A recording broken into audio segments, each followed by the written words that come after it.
A veteran police officer executes a black mother during a routine traffic stop. Justice seems swift when his partner's dashcam footage leads to a 36-year prison sentence. The city breathes a sigh of relief, believing the system worked. But what happens to the good cop who dared to show the world the truth? What is the true price of breaking the blue wall of silence? We're about to tell you his story. Where are you watching from tonight? Let us know in the comments. And if you believe that true justice requires more than just one conviction, do us a favor and hit that subscribe button. You won't want to miss where this goes.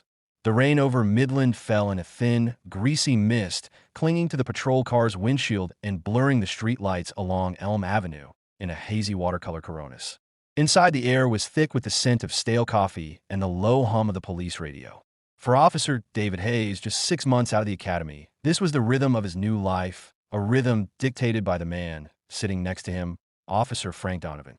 Donovan was a relic carved from the city's hardened past, his cynicism heavy enough to warp every decision he made. David felt the weight of that cynicism tonight, sensing an inevitable shift he could neither stop nor fully understand.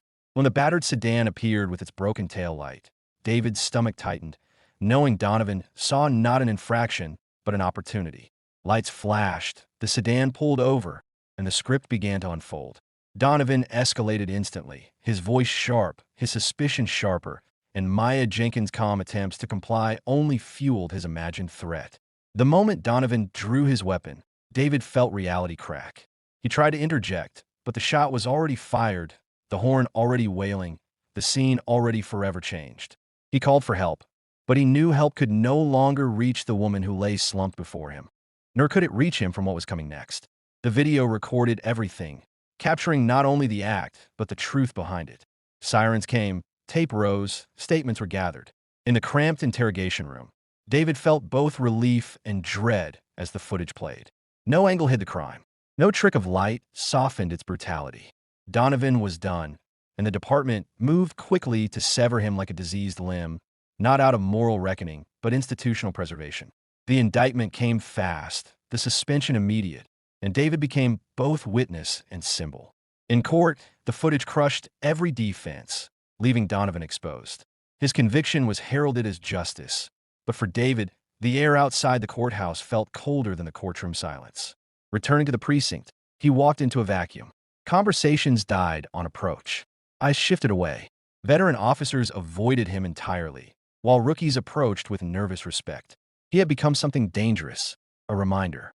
Days stretched into a pattern of isolation. Reports disappeared.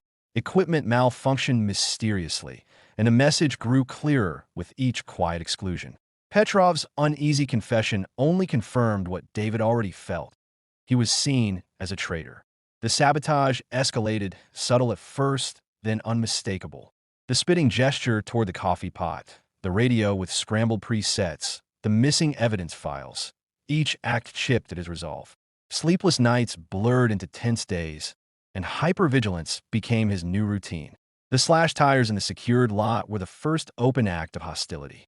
When Reynolds dismissed his report with a rehearsed indifference, David understood he was no longer merely unwelcome. He was marked. The dead mouse in his locker, the rat picture taped beside it. These were warnings. But warnings for men who enforced the law carried a different weight, a different threat. The walls of the precinct seemed to close around him, not physically but psychologically, forming a cage where trust could not survive. Even on patrol, he felt exposed, waiting for backup that might not come or might come too slowly. Every shift carried a quiet terror, not of criminals, but of colleagues. The pressure built until each breath felt like an act of defiance. And through it all, he clung to the thought that telling the truth had to mean something, even if the price kept rising. He didn't yet know the full cost, but he sensed it stalking him, step by deliberate step, from the very institution he had sworn to serve. Hot, snitch, traitor. David started documenting everything. The photos, the notes, a shield of facts against the intimidation. He had crossed the tribe, and the price was escalating. The final, most lethal threat came on a frigid Thursday night, a solo domestic disturbance call in a high-risk area. David was riding alone because his rookie partner had conveniently called in sick. The protocol was to wait for backup. He radioed his arrival. After minutes stretched into an eternity, a male dispatcher he didn't recognize lied. All other zone cars are tied up on a multi-car pileup on the Crescent Parkway. It's going to be a while. David knew it was a lie. The woman's terrified screams were getting more violent. They had put him in a box. If he waited and she was killed, he'd be blamed. If he went in alone, he'd be killed, and they'd blame him for reckless action. Damn them, he thought. He went in. Dispatch 714 is making entry, he said, his voice hard as steel. He found a massive man, shirtless, holding a broken beer bottle over a cowering woman. David yelled, drew his gun, but the man lunged. David holstered his pistol and drew his baton. They wrestled. David was losing his air knocked out. He had a terrifying clarity. This was the plan.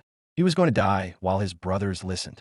With a final surge of adrenaline, he gained leverage and drove his knee up. The man collapsed. David cuffed him, his own breath ragged.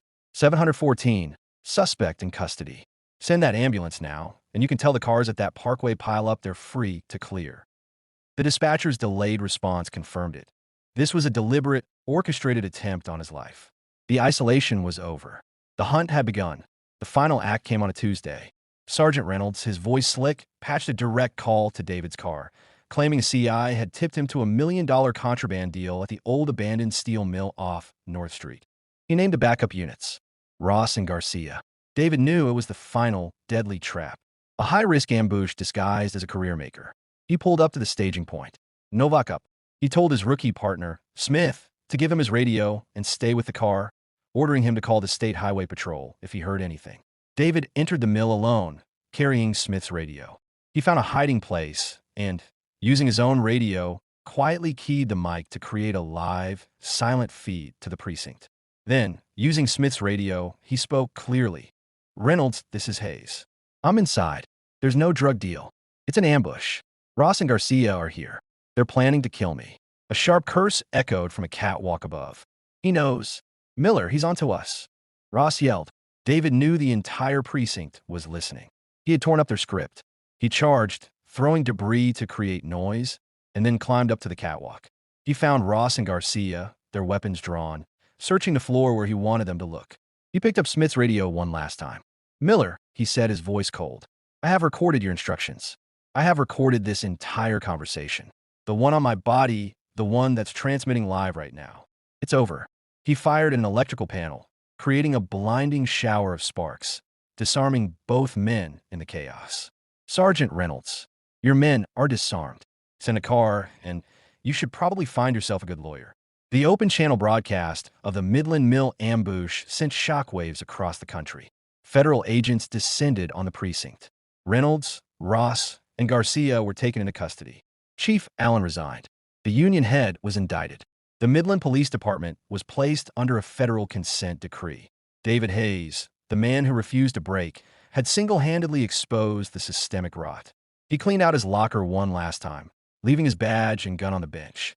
He had won the war, but lost the career that a few weeks later, he stood on the steps of City Hall, not in a uniform, but a suit, announcing the formation of a police reform group, flanked by Maya Jenkins' family, including her son, Isaiah Jenkins.